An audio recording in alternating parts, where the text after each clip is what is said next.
Welcome to Zen Talks. We're here with Val, the anonymous student that no one knows, from some nameless university. We've got Belt Buckley's. He tastes awful, but he works. And Dr. Laura, missing second name, the Ecotech Evangelist. Is the Earth full? Will we ever capacitate it further? Over-capacitate it further? Is oil non-renewable? And will we all die in a screaming panic when the increase in population growth causes it to eventually run out? No, we've barely scratched the surface.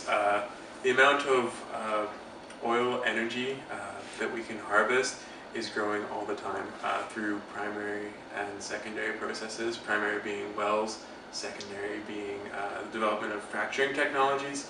There are additional technologies that can be employed to further increase the amount of extraction of oil, but just as of now it's not as profitable, so it's not done.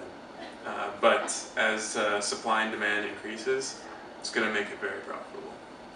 Profit aside though, do we really know what we're doing? What impacts are we having? Yeah, mechanically we know exactly what we're doing when we're fracking, when we're drilling.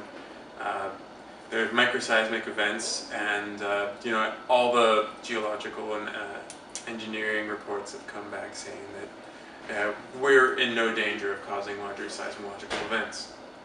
What about the environmental effects?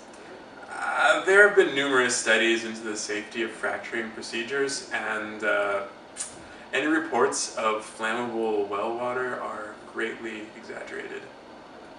Alright, but what happens when it all runs out? I'm more concerned about what happens in the period between now and then. With the increase in population comes an increase in demand, which is going to make oil and gas a very profitable industry. See, that's the problem with you fancy oil tycoons. You take and take and take, but what do you do in return? Aside from, hey, polluting our drinking water and depleting our natural resources. Nature is beautiful and you've done nothing in your power to preserve it. Exactly, Valerie. Do we really know the effect we are having? Our economy is a ticking time bomb. Think of it like a chemical reaction.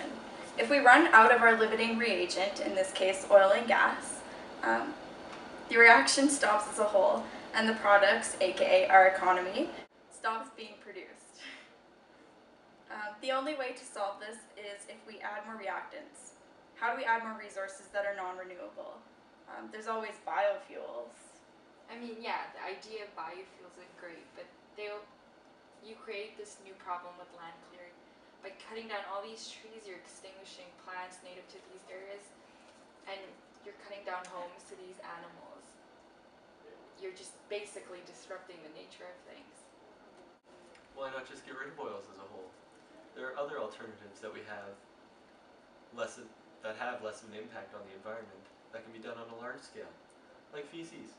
Got an excess of people, why not use their defecation to power their lives? Well, as it stands, there's just no way to do that. We are dependent on cheap and easy energy. It's pretty cheap to crack, not to lie. Yes, we should just get rid of it. Maybe that's just what we need. We need a crisis to happen to drive us to make these drastic changes. Well, what about the developing countries that haven't had the luxury of tasting cheap energy to bolster their development? Well, maybe they can be the first to take the steps in the direction that we as a people need to take. But in order to do this, they can't... Damn it. Okay. We're so close. I know. Alright. Getting blue balls here. That hurts. I hurt too. Okay. Maybe they can be the first to take the steps in the direction that we as a people need to take. But in order to do this, we can't have the developing countries reliant on oil and gas. Well, maybe that is our duty. To help those nations by making those technologies available as a test run for the rest of the world. To prove that you do not need the convenient, easy solution. And with a little effort, the world can be made to hold its exponentially growing population.